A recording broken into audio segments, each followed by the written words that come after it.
Hi, hello friends, welcome to AS Creations. In this video we will discuss about emergence of drama as a literary force.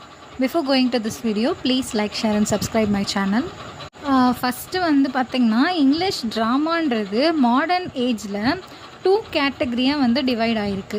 அதில் first கேட்டகரின்னு பார்த்திங்கன்னா naturalistic pros drama அப்படின்னு வந்து divide பண்ணியிருக்கிறாங்க. அது எதை பற்றி சொல்லும், எதை ஃபோக்கஸ் பண்ணியிருக்குன்னு பார்த்திங்கன்னா கண்டெம்ப்ரரி சோஷியல் ப்ராப்ளம்ஸை வந்து ஃபோக்கஸ் பண்ணியிருக்கு அப்படின்னு சொல்லியிருக்காங்க.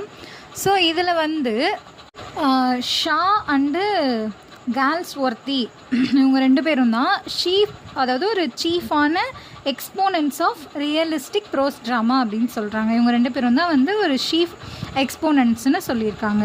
நெக்ஸ்ட்டு வந்து செகண்ட் வந்து என்ன அப்படின்னு பார்த்திங்கன்னா செகண்ட் கேட்டகிரி சிக்னிஃபிகண்ட் டெவலப்மெண்ட்டுக்கு வந்து ரொம்பவே ஹெல்ப் பண்ணும். ஃபஸ்ட்டு வந்து பார்த்திங்கன்னா ப்ரோஸ் ட்ராமான்னு சொன்னோம் இல்லையா, நேச்சுரலிஸ்டிக்கான ப்ரோஸ் ட்ராமா. செகண்ட் வந்து ரிவைவல் ஆஃப் பொயட்டிக் ட்ராமா.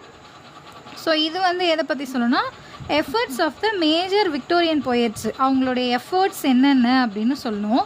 இதில் வந்து பிகினிங் ஆஃப் த 20th சென்ச்சுரியில் எந்த ஒரு பொயட்டிக் ட்ராமாவுமே ட்ரெடிஷனை வந்து பேஸ்ட் பண்ணி இல்லை அப்படின்றத பற்றி சொல்லியிருக்காங்க. ஆனால் 1920க்கு அப்புறமா தான் இது வந்து ரீபர்த் ஆகிருக்கு அப்படின்னு சொல்கிறாங்க. இதில் வந்து ஃபஸ்ட்டு WB ஈட்ஸ் தான் வந்து இந்த ரிவைவ் போயட்ரியை வந்து அபே தேட்டர், அதாவது டப்ளினில் இருக்கக்கூடிய ஒரு தேட்டர், அதில் வந்து